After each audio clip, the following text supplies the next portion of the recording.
There is an election underway, and tomorrow morning, looks like the weather is going to work out for it.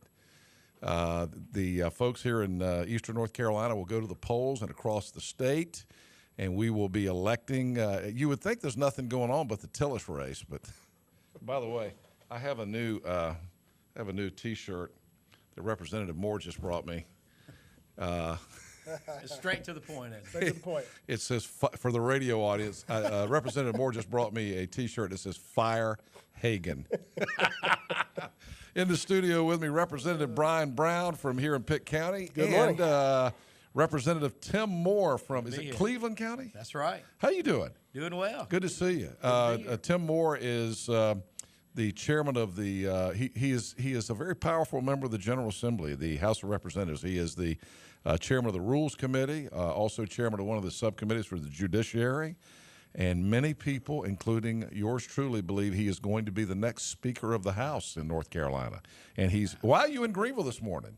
Well, good to be here. Well, I'm traveling around the state helping people and have some other meetings here, and I wanted to come to Greenville to help my friend Brian Brown. Yeah. He's doing a great job along with Susan Martin, who represents part of the county, and John Bell just down the road. But both Brian and Susan have races. They're both going to win. They're going to do well. But they are leaders in the General Assembly, and I think a lot of us from around the state, even from the western part of the state, want to be here to support these guys. The folks in Pitt County don't realize how lucky they are to have Brian in this role. Brian has done a terrific job. Well, Good those morning kind to of you. words, we can have Tim come every single day. Good morning, Representative Brown. How Good are morning. you? I'm great, Nice Henry. to How are see you? you. It's You've good been to see working you, the too. polls this week? We have, yeah. We've been out working the polls. Well, I've noticed that folks were very disenfranchised to the tune of a 35% increase.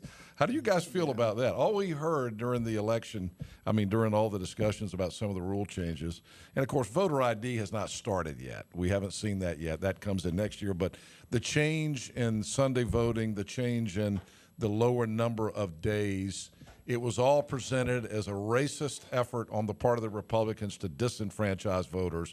And as we sit here this morning, Pitt County's had a 35% increase this time at the polls. Representative Moore, you got to feel pretty good about that. We feel really good because the whole point of the voter reforms we passed were also to increase participation. What we wanted to deal with, though, was incidents of fraud. The same-day voter registration. Brian and I and others heard the evidence where there had been folks who had, where they registered to vote, and then when the Board of Elections later tried to verify the existence of the person, where they lived, it came back that there was no such name or no such person and so forth. So what we've done is we've tried to get rid of the ability for fraud to occur, but to make it easier to vote. We've actually increased the number of hours for early voting. We've added more public notice and information to tell people about when they can vote, and we want to see people turn out. Brian and others came in with an idea of increasing the franchise, making sure people have access to the polls. And I think you're seeing with a high turnout that it's actually worked. Is it pretty much the same thing across the state from what you're seeing? It is. It's a very high turnout all across the state, both sides, both Republicans and Democrats. So I think the proof's in the pudding, as they say, and we're showing that actually the reforms we've made have made it easier to vote and are increasing voter turnout. Brian, you've been working the polls for the last 2 weeks. What are you hearing from folks out there? Well, I think there's good turnout all across the board. I think the Senate race is definitely driving a lot of the energy for sure, and the money that's been spent on it. You would think that that'd be the case. But both sides, Republicans and Democrats, are coming out strong. We've seen lines for the first time in early voting, which is a good thing, to see as many people coming out and being engaged in the process. And, I think, too, a lot of people are coming out more informed this year. In past years, you see people coming out. They're coming out looking for information from the people that are out there electioneering. You're seeing more people come saying, I know what I'm going to do this time. Mm-hmm. I got it figured out, which, again, I think is a good thing to have happen here in the county. I know that the thing that you guys just keep getting hammered with is all the cuts in education.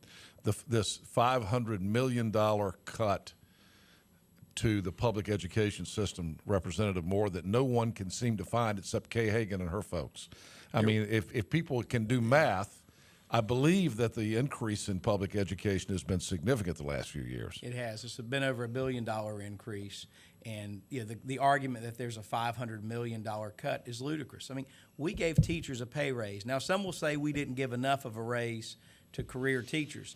But whether you debate that point or not, the point was we gave a raise. Well, how can you give a raise if you cut? The point was we didn't make a cut. We made raises, and folks like Brian Brown and Susan Martin were at the lead of saying we've got to help teachers. We've got to make sure that money makes it to the children, to the actual classroom, and not be stuck in the bureaucracy in Raleigh. Your opponent has been saying the same thing about you, that you participated in cutting public education. That seems to be his big message. How do you respond to that? You know, again, show me where those numbers lie. Show me where that $500 million cut actually took place.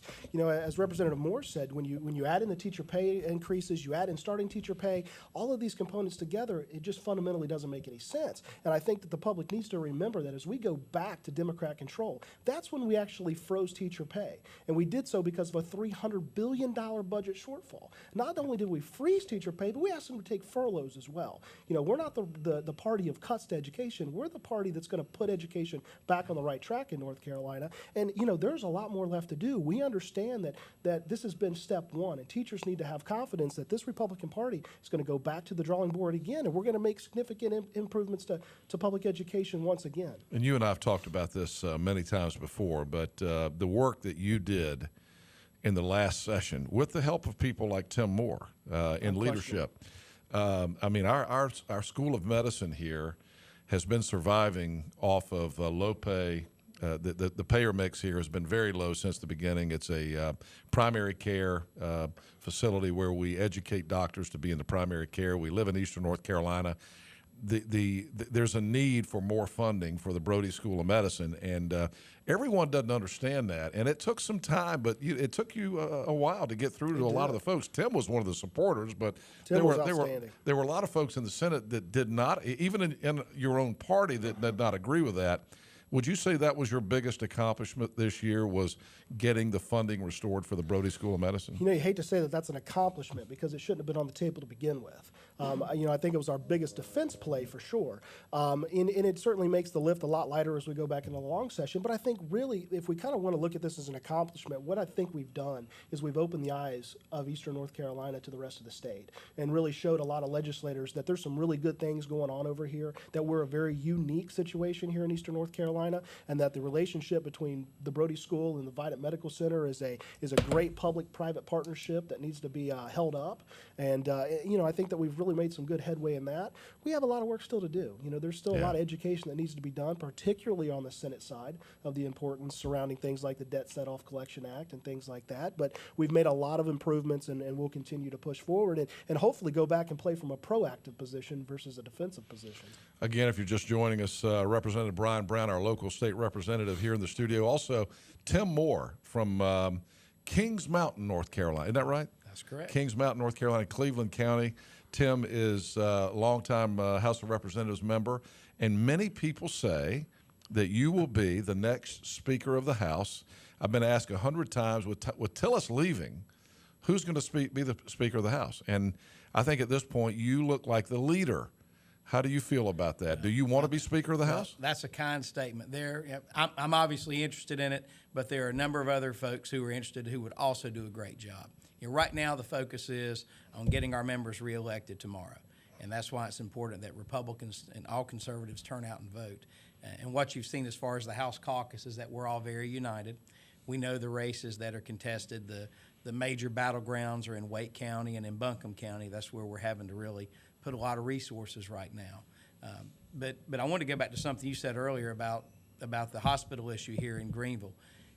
Brian Brown worked tirelessly on that effort. I mean, he was in my office. He was in everyone's office. Did you get tired of hearing about it? No, because I'm like him. I couldn't believe that it was a problem. I represent a rural district in Western North Carolina, and I'll tell you, the challenges we deal with as far as economic development, access to health care, those other issues are the same as the rural areas of Eastern North Carolina. You know, there's not really an east-west divide in this state. It's more of a rural-urban. You know, the urban areas are flourishing because that's where the industry is growing. And the challenge is allowing those of us in the rural areas not to get left behind. And folks like Brian Brown are leading the fight to make sure that an area like Pitt County is taken care of. I thought it was funny. Toward the end of the session, some of the folks in the Senate were sending the message back over to here to us in Pitt County. We got it. We understand. We got it. Y'all can stop now. But, you know, you can't stop, right? Can't. Because you absolutely can't. I mean, we've learned right up to the last minute of the session, anything can happen. And there was some crazy things going on. I got to tell you, from walking the halls with this guy and watching what he does, I mean, he's well respected by the leadership there, and that's a big deal when Pitt County's got an issue that Eastern North Carolina needs help with. You got to be able to walk into the leadership's office and have the kind of relationship that you've got with a guy like Tim Moore and Tom Tillis, and you were able to do that. Well, I'll say this as well about that leadership team of people like Tim Moore and Tom Tillis and the rest of the leadership team. You know, Tim just said it best, and you know, you might look at it as a political sidestep to the speaker question, but it's reality. It's what you I've said that, I didn't. I experienced. wasn't going to go back there. But really talking about us working together as a caucus and really kind of working as a family. And that's really the experience that I've had coming in as a freshman legislator. You know, you kind of come in going, I don't know how I'm going to be received. I don't know how these guys are going to take the issues of Pitt County or North Carolina as a whole that I view it as. And we really work together as a good family working relationship and put each other first and listen to the issues and try to help each other out. And you're seeing it in this election process, and you're certainly seeing it through the legislative process. What about the Tillis race? You folks are close with Tom Tillis, and Speaker Tillis, of course, you've worked with him as part of the leadership team of the House of Representatives, Representative Moore. It's been a brutal campaign. I mean, we've never seen more money spent. This is the most expensive U.S. Senate race in the history of the country, and it's just been absolutely nasty. Well, and I'm sure folks will be glad when Wednesday comes when they can start seeing car commercials instead of campaign ads. Everybody I know is tired of the race because the airwaves are crowded with political commercials. But I've Not everybody. Well, yeah, that's right. That's right. That's right. Henry's going to be very disappointed. Although I will say, I was out of town for the weekend. I was up in Washington and Philadelphia over the weekend, and I came back yesterday. When I got back home yesterday afternoon, I flipped on the football game, and there was a Kay Hagan commercial. And I will have to admit to thinking, oh my God, it's been nice not having to watch these for the last 3 days. But anyway, finish your point. Well, so I've served with Tillis for 8 years, and there is not a harder working, more ethical member of the House than Tillis. He's a man of his word. He's got his eyes focused on what's best for North Carolina. When he, as the Speaker of the House, he has been very methodical in leading our legislature, saying, what can we do to bring jobs to this state? What can we do to improve our economy?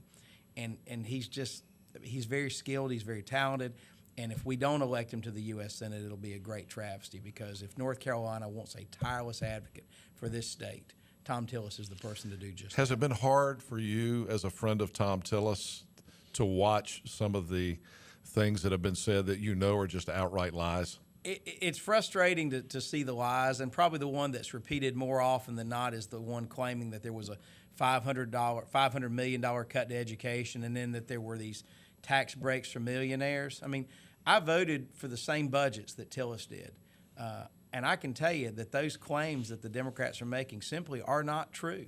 I mean, there are things that all of us who've been in office long enough, we can be criticized for. You can legitimately take a vote, find a vote we've done, and say that was the wrong vote or this. That's fine. You can always debate those things. But to take something that's just a material fact and not right and try to repeat it over and over as if repeating a lie enough somehow makes it true is ridiculous. And that, unfortunately, is what the Democrats are doing, and they ought to be ashamed of it. As a candidate, and I said leading candidate for the Speaker of the House, how do you see things shaping up across the state with regard to, right now you have a supermajority in the House. You mentioned Wake County, and what was the other one you mentioned? Buncombe County. That's right, Tim Moffitt's seat over there. That's and Nathan Ramsey. Yeah. That's a highly contested race. Other than that, what do you see happening? Is it possible for the Republicans to gain seats in this election tomorrow, lose seats? What do you think? What's your prediction on that? Both scenarios are possible depending on turnout. We actually see 3 seats that are held by Democrats that we are likely to pick up, and those 3 seats are in eastern North Carolina. We see 2 to 3 seats scattered around the state that we could potentially lose. But everything, if you take the poll numbers, Henry, it's all within the margin of error. You're talking about 2 to 3% differences. Most polls have a 3 to 4% variation or sample error, I believe what's called. So if you take all that into account, it's who knows? It's going to depend on turnout. And tomorrow night, I think probably around 8:30 or 9 at the earliest is when we'll know something on a lot of these races. I imagine that the Senate race, it may be pretty late before we know something on that Yeah. one. That's going to be a close race. And by the way, we will have complete election coverage here tomorrow night, 103.7 and 94.1 across eastern North Carolina. Tom Lamprecht and I will be hosting the local coverage here for about half of the hour. The rest of it will be coming from Donna Martinez and the folks at the North Carolina Network in Raleigh, and it'll also be on the local part of it will be on Cable 7, so you can watch tomorrow night and see the local results. And we're hoping that the local races are over by 9 so we can hand it back to Donna. So do I. go. Yeah. So maybe we'll be giving you a call tomorrow night, Representative Brown, and hope so. you feel pretty optimistic. I mean, we're always optimistic, but it's always, a lot of caution behind that optimism. So we'll continue to work hard. We'll continue today to try to get voters out to the polls. And, we're seeing those prime Republican precincts through early voting that's had really high turnout. That's Yeah. always a really good sign, and we feel good about that. But you just never know. It's all going to come down to tomorrow, as it usually does, and we'll kind of see how it shakes out. But no rest today and tomorrow. Tim, do you have an opponent? I do not. You did not have. I had an opponent, and he withdrew. No Would you one run would. against this No guy? one would dare run against Tim I wouldn't Moore. run against this I guy. have a job nobody wants. With regard to the speaker's race, explain to people how that happens. Now, Tom Tillis will remain the Speaker of the House until when? The end of the year? Until the end of the year. And then you'll come back in January for the long session, and the Republican caucus in the House will vote for their choice for Speaker of the House. That's the way it works. The caucus will vote probably around November 22nd. So this election will be coming up soon. Yeah, correct. So you got another important election in the next few weeks. Just a small one. So, but you would not become officially the Speaker of the House until January 1st. So we're within a couple of weeks of you becoming one of the most powerful men in the state. I'm not. How does that? I'm not assuming anything. What do you think? What do you think, Representative Brown? I think Is it- that, it's- as Tim said, I know there are some other candidates, some folks that want it. there's some strong candidates. I think really any of those folks that have stepped in and kind of thrown their name in the hat would be great leaders and great advocates, not only for the state but for Pitt County, which is obviously important for us. I think Tim would be an absolutely outstanding speaker. I think he's been in that leadership position for long enough. He understands how the pieces move, and I think from a caucus respect perspective, we all really get behind Tim a lot. He's a great mentor, a great friend, and will work really hard for North Carolina. Well, as our potential Speaker of the House, it is great to have you in Eastern North Carolina, be here. Representative Moore. It's great to see you. That's good to be here. Thank you for Appreciate stopping by this morning. Let me know that you were in town. I didn't even know you were here because I went to bed early last night.